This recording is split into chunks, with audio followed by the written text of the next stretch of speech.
கர்த்தருடைய நாமத்துக்கு ஸ்தோத்திரம் உண்டாவதாக. நம்மால் யாரையும் ரட்சிக்க முடியாது. அது ஒரே ஒருவரால் மட்டும்தான் ரட்சிக்க முடியும். அவர் யார் என்றால் இயேசு கிறிஸ்துவால் மட்டும்தான் முடியும். பரிசுத்த வேத வசனம் சொல்லுகிறது, பாவிகளை ரட்சிக்கவே கிறிஸ்து இயேசு உலகத்தில் வந்தார் என்று.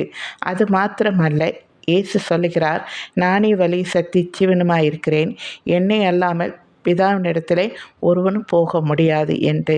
பிதாவை ஒரு இடத்துல அவர் ஞானசானி பெற்று மேலே கரை ஏறின உடனே, இவன் என் நேசகுமாரன், இவனில் நான் பிரியமாய் இருக்கிறேன் என்றார் பிதா. இவரை ஏற்றுக்கொள்ளுகிறவர் என்னை ஏற்றுக்கொள்ளுகிறான், இயேசுவை ஏற்றுக்கொள்ளாதவர்கள் என்னிடத்தில் வரான் என்று.